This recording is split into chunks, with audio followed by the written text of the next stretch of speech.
Em 1993, Robin Hood. A saga dos Homens de Colan chegou aos cinemas pela 20th Century Fox, dirigido pelo próprio rei da paródia, Mel Brooks. O filme era estrelado por Cary Elwes, como a Robin Hood, com seu sotaque impecável. Richard Lewis, como o Príncipe João, sempre atrapalhado. Roger Ree, como o deliciosamente dramático xerife de Rottingham. Dave Chappelle, como Achu, que desviava das flechas. Eric Allen Kramer, como o Pequeno João. E Tracy Ullman como Latrine porque, nas palavras dele, é uma boa mudança. A premissa era simples. Pegue o excessivamente sério Robin Hood, o príncipe dos ladrões. Eleve o melodrama ao máximo e, em seguida, tropiece nele de propósito. Hoje, vamos listar 15 curiosidades sobre Robin Hood, homens e colãs. Fique por aqui para a primeira, porque a primeira piada do filme foi uma alfinetada direta em Kevin Costner. E foi tão impactante que países inteiros tiveram que reescrevê-la. Antes de desembainharmos nossas espadas, não se esqueça de clicar no botão gostei e se inscrever no canal. Isso ajuda o YouTube a mostrar este vídeo para mais fãs de filmes retrô como você. Cary Elwes desligou o telefone na cara de Mel Brooks 2 vezes. Bem, existem erros de carreira e existe desligar na cara do Mel Brooks. Certo dia, quando Cary Elwes estava em casa e o telefone tocou, a voz do outro lado da linha disse: "Olá, aqui é Mel Brooks, uma jovem atriz que cresceu idolatrando os produtores e os filmes Banzé no Oeste e o Jovem Frankenstein. Ouvir aquelas palavras deveria ter sido um momento que mudaria sua vida." Em vez disso, Elwes estava convencido de que era um amigo fazendo uma imitação terrível, tipo como eu faço. Então, ele respondeu da única maneira que um britânico cético do início dos anos 90 responderia. É mesmo? Em algum lugar de Hollywood, uma lenda acabou de levar um fora. E aí Brooks ligou de volta imediatamente. Dizem que ele disse algo como: "Não desligue, sou eu mesmo." Foi aí que Elwes percebeu que aquilo não era uma pegadinha, não era uma brincadeira. Era Mel Brooks oferecendo pessoalmente a ele o papel principal em seu próximo filme. Elwes disse que ficou tão constrangido que mal conseguia formar uma frase. Enquanto isso, Brooks teria achado tudo hilário e aquele clique quase lhe custou o papel de Robin Hood. E, claro, o fato de Elwes ser britânico acabou sendo a arma secreta do filme. O destino ligou. Elwes desligou. E então o destino, sendo Mel Brooks, ligou de novo. Sean Connery quase apareceu de peruca e vestido. Aquela participação especial gloriosamente aleatória de Sean Connery no final de Robin Hood, Príncipe dos Ladrões, onde o rei Ricardo aparece por cerca de 8 minutos, abençoa o casamento e depois vai embora como se estivesse tomando chá na Escócia.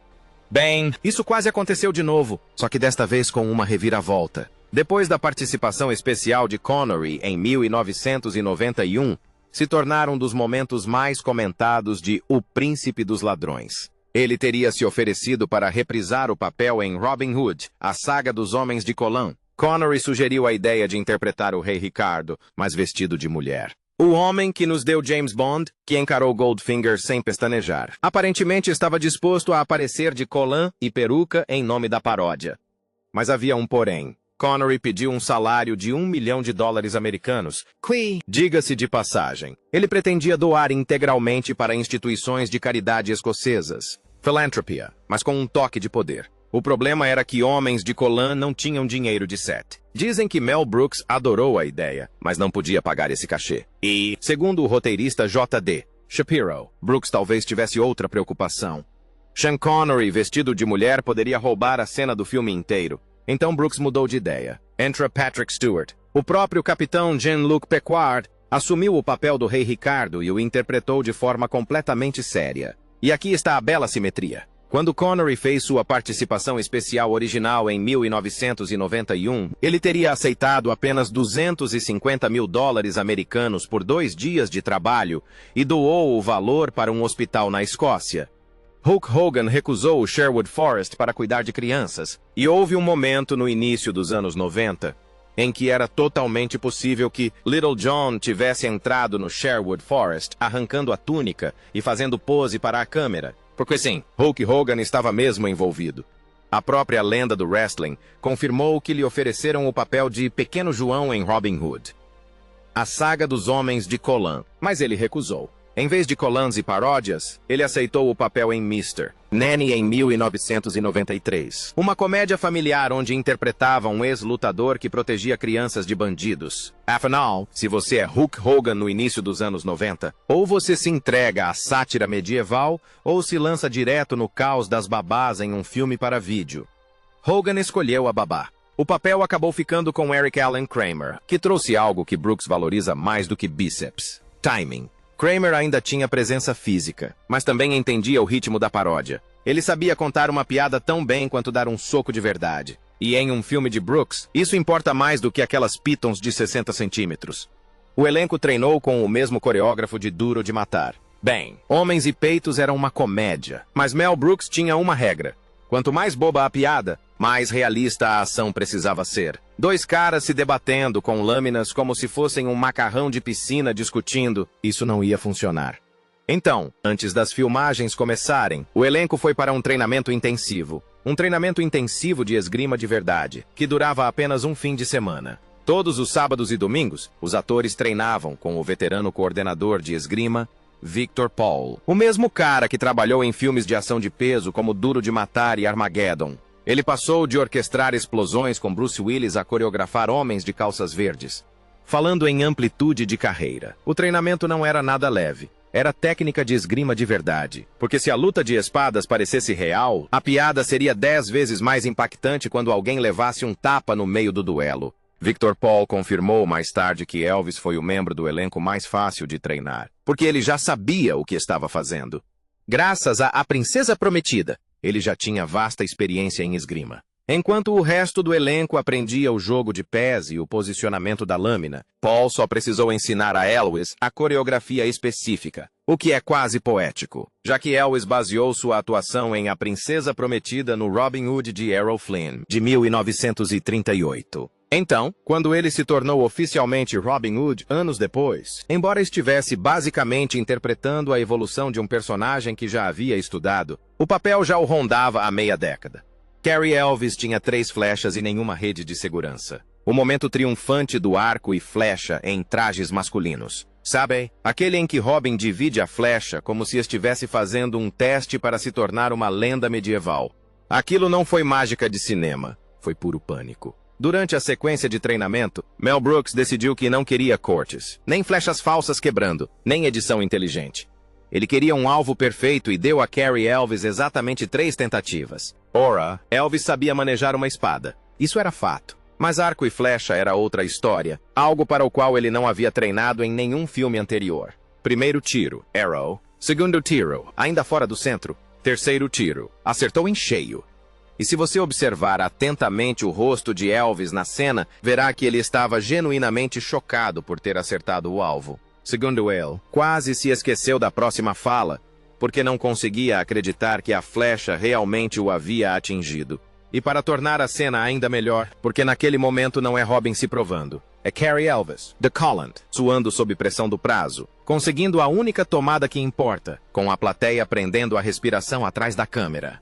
O agradecimento espontâneo de Tracey Ullman roubou a cena. Algumas das maiores gargalhadas em Men in Tights vieram de piadas elaboradas, e outras vieram de apenas 2 palavras. Quando o xerife de Roingham atravessa o teto do quarto de latrine em um desastre caótico impulsionado por uma catapulta, o roteiro já previa a queda. A queda, a comédia física. O que faltava, porém, era gratidão. Assim que os destroços se assentaram e Roger Sheriff pousou em seu quarto, Tracey Ullman olhou para cima e proferiu uma frase perfeitamente cronometrada e completamente impassível. Obrigada, se achar conveniente me enviar meu único e verdadeiro amor. Um homem adulto acabou de cair do telhado dela e a primeira reação de Latrine foi agradecer aos céus pela ajuda. A mulher viu o teto desabar e reagiu como se fosse serviço de quarto. Dizem que Mel Brooks adorou a cena imediatamente. A fala permaneceu na versão final e se tornou um dos momentos mais memoráveis de Latrine. A pinta do Príncipe João se mexia mais do que a da maioria do elenco. Ora, o Príncipe João tem uma pinta. E onde ela estava dependia inteiramente de para onde você olhava. Ao longo de Homens de Cologne, a pinta no rosto de Richard Lewis migra silenciosamente de cena para cena. Num instante está na bochecha. No instante seguinte está em outro lugar completamente diferente. Se você piscar, se estiver prestando atenção, começa a questionar a própria visão. A piada é uma paródia metalinguística direta de Robin Hood, Príncipe dos Ladrões, onde Alan Rickman, o xerife de Nottingham, tinha um informante que parecia se teletransportar entre as filmagens devido a erros de continuidade. Brooke percebeu esse deslize e decidiu transformá-lo em algo totalmente explícito. E ele não apenas o inseriu de forma superficial, ele o intensificou. No início, é sutil. Uma pequena mudança aqui, uma pequena mudança ali. É fácil passar despercebido se você não estiver prestando atenção. Então, o próprio Príncipe João chega ao seu limite e pergunta: "Eu tenho uma pinta?" É aí que a piada se inverte. Não é mais só para o público. O personagem agora está preso dentro dela. E no ato final, Brooks, bem, ele se entrega completamente ao personagem. E a toupeira não apenas se move, como cresce. Até Richard Lewis brincou mais tarde que a toupeira era sua coestrela mais constante. Sempre presente, mas nunca no mesmo lugar. É uma das piadas recorrentes mais astutas de todo o filme. Daquelas que recompensam quem assiste várias vezes e punem quem desvia o olhar por muito tempo. Aquele espião teve mais tempo de tela do que metade do elenco e uma atuação melhor em cena. Mel Brooks escreveu todas as músicas e o estúdio queria que elas fossem descartadas. Se você já assistiu a Homens de Colan e se perguntou como uma paródia medieval se transformou em uma audição completa para a Broadway, a resposta é bem simples. Mel Brooks dirigiu o filme. Ele foi coautor e escreveu pessoalmente a letra de todas as músicas originais do filme, incluindo o imortal Sherwood Forest Rap e a música título Men in Tights, que de alguma forma transformou homens adultos e calças legging verdes em uma coreografia sincronizada ao estilo de Busby Berkeley. Enfim, as melodias foram compostas por Honeyman. Mas o caos lírico era puro Brooks, e se você conhece um pouco da carreira dele, sabe que ele não acredita em entradas sutis. Se tem uma piada para cantar, ela será cantada, de preferência com gestos exagerados. O estúdio, previsivelmente, entrou em pânico. Os executivos queriam que os números musicais fossem cortados, alegando que eram simplesmente bobos demais, o que é uma crítica ousada para Mel Brooks. É como contratar um palhaço e depois reclamar dos balões em forma de animais. Brooks recusou categoricamente. Para ele, a música não era mero preenchimento. Era a alma do filme. As canções eram a forma como ele entregava as piadas. E ele fazia isso desde os tempos de Os Produtores, um dos meus filmes favoritos, lá em 1967. Em 1993, ele ainda era uma instituição. Você não contrata Mel Brooks e depois finge surpresa quando alguém começa a sapatear. Faça uma pequena pausa agora. Ei, se você está gostando dessa imersão em Collins, pintas e batalhas medievais de ratos, clique no botão Gostei. Isso mostra ao YouTube que você quer mais caos dos bastidores dos filmes que você ouvia quando criança. E deixe um comentário com seu momento favorito de Homens e Peitos. Eu sei que você tem um. Muito bem, vamos voltar para a floresta. Robin Hood, Homens e Colons. Bem, essa não foi a primeira vez que Mel Brooks se aventurou na floresta de Sherwood. Foi uma sequência. 18 anos antes de Cary Elwes apertar os cadarços, Brooks já havia abordado a lenda com uma sitcom da ABC de 1975 chamada When Things Were Rotten, um título que, honestamente, se vende sozinho. A série durou apenas uma temporada e depois desapareceu silenciosamente, sem que todos os episódios fossem ao ar. Mas Brooks não havia abandonado o tema de arcos, flechas e Collins. Quando Men in Tights começou a ser produzido no início dos anos 90, tratava-se de uma versão com orçamento maior, remixada de piadas que ele já havia testado nos anos 70, e ele até trouxe de volta alguns membros do elenco original para uma segunda temporada. Dick Van Patten, que interpretou Frey Tuck em Quando as Coisas Estavam Podres, teria ligado para Brooks na esperança de reprisar o papel. Só que Brooks havia reformulado o personagem, transformando-o no Rabino Tuckman, e decidiu interpretar a si mesmo. Van Patten ainda conseguiu uma participação no filme como o Abade, o que resultou em uma das piadas metalinguísticas mais subestimadas do longa.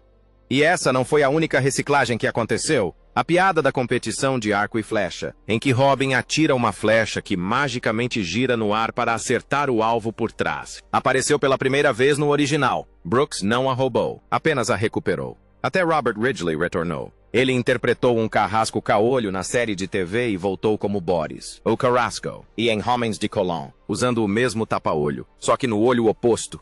A continuidade é meio que opcional quando a piada é melhor. Então, quase 2 décadas depois, Brooks tirou a poeira, aumentou o orçamento, aprimorou as piadas finais e tentou de novo. A mesma floresta, mas com colantes melhores. $500 mil investidos e Brooks ainda não ia dirigir. É difícil imaginar Robin Hood. Homens de Colan sem Mel Brooks no comando.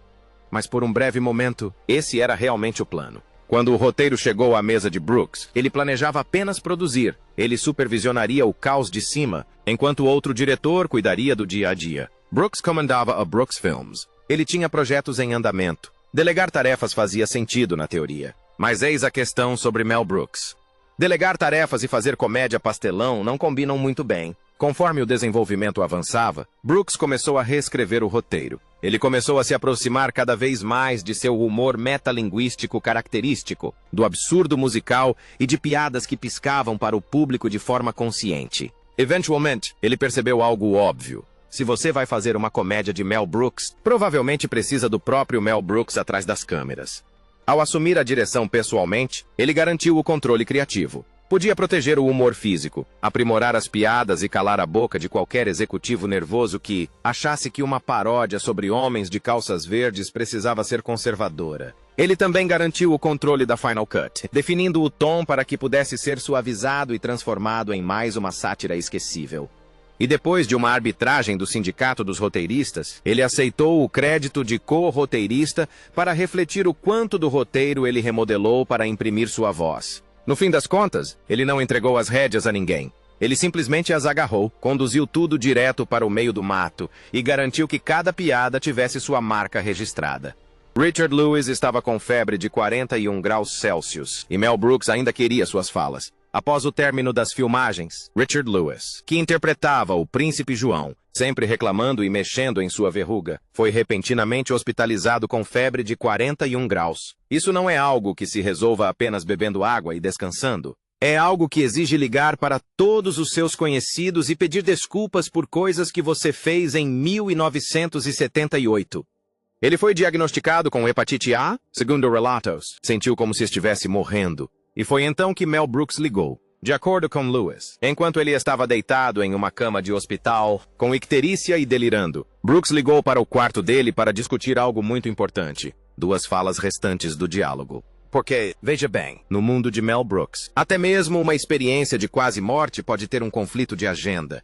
Segundo relatos, Brooks propôs um plano. Eles pegariam Lewis em uma maca, o levariam até o set de filmagem, o apoiariam de cabeça para baixo contra um pedaço de madeira, apenas o tempo suficiente para ele dizer as falas, e, em seguida, o levariam correndo de volta para o hospital. O tempo total seria de 20 minutos. Lewis, compreensivelmente, disse a Brooks: "Mel, estou morrendo", e desligou o telefone. Dizem que Brooks ligou de volta e depois ligou de novo e de novo. Mais tarde, Lewis brincou dizendo que Brooks ligou para o quarto do hospital umas 15 vezes, transformando toda a situação em uma piada recorrente e involuntária. Felizmente, Lewis se recuperou e voltou assim que estava bem o suficiente para terminar as filmagens. O filme terminou e o Príncipe João viveu para reclamar outro dia. A história acabou sendo incluída no documentário da PBS de 2013, Mel Brooks, Make a Noise, porque até Brooks sabia que essa história merecia entrar para o hall das lendas.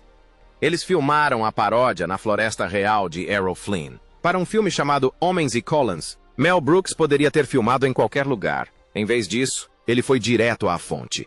O filme Men and Tits foi filmado no Lago Sherwood, nas montanhas de Santa Mônica, o mesmo local usado para filmar o épico em Technicolor de 1938, As Aventuras de Robin Hood, estrelado por Errol Flynn. O Lago Sherwood recebeu esse nome justamente por tantas produções de Robin Hood terem sido filmadas lá nas décadas de 1920 e 1930. Brooks não estava filmando em uma floresta qualquer. Ele estava filmando na floresta de Sherwood, em Hollywood. E essa é a ironia de Pete Mel Brooks. De um lado, você tem carvalhos exuberantes, colinas ondulantes, luz dourada do sol. O mesmo cenário que um dia emoldurou a Errol Flynn em glorioso heroísmo em Technicolor. Diga a eles para espalharem a notícia para todos os homens que foram espancados ou torturados.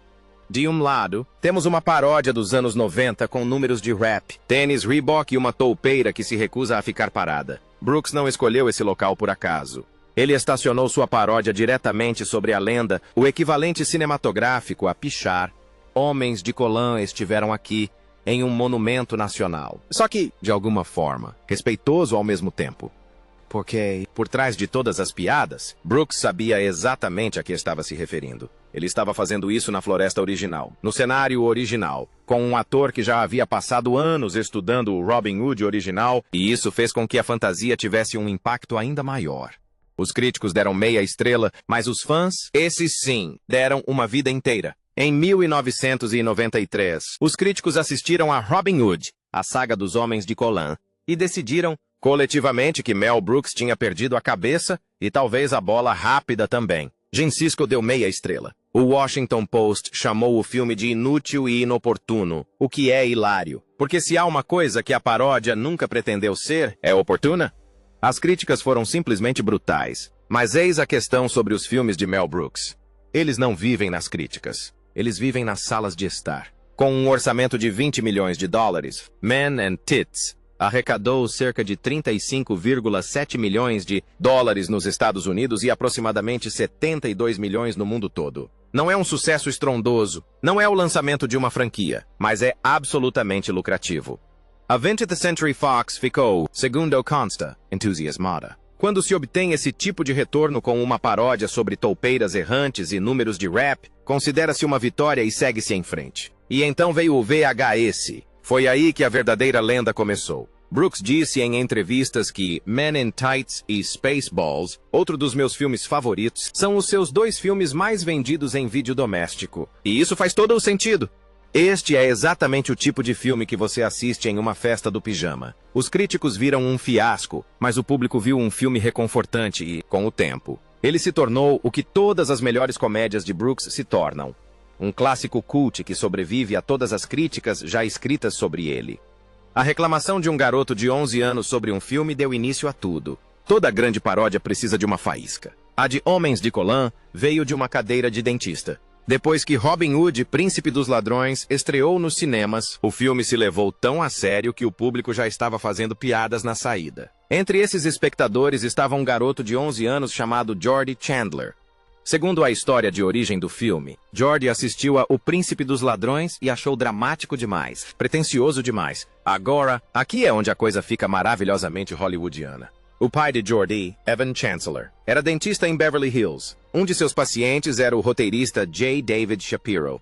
Então, durante uma consulta odontológica com instrumentos na boca de alguém em Beverly Hills, surgiu a ideia. O doutor Chandler teria dito a Shapiro que seu filho achava que o filme O Príncipe dos Ladrões precisava desesperadamente de uma paródia de Mel Brooks. Shapiro adorou a ideia. Ele e Chandler começaram a desenvolver juntos um roteiro de paródia. Esse roteiro acabou sendo vendido para Mel Brooks por 500 mil dólares americanos, graças à reclamação de um garoto de 11 anos sobre o filme. Brooks, claro, reescreveu bastante o roteiro. Mas a ideia central, de que esse Robin Hood implora para ser ridicularizado, permaneceu intacta. E por causa dessa faísca original, tanto Evan Chandler quanto J. David Shapiro receberam créditos de história e roteiro no filme final. E se essa história ficou um pouco mais brilhante com o tempo ou não, bem, ela é quase perfeita. Uma única frase, e o sotaque de Kevin Coher nunca mais se recuperou. Robin Hood Met and Tits não perde tempo fingindo sutileza. Em poucos minutos, Carrie olha diretamente para a plateia e solta uma das frases de paródia mais citadas dos anos 90. Ao contrário de alguns Robin Hoods, eu consigo falar com sotaque inglês. E assim, de repente, Mel Brooks deu o pontapé inicial, porque em 1991, a atuação de Kevin Costner em Robin Hood, Príncipe dos Ladrões, havia se tornado um verdadeiro mistério da cultura pop.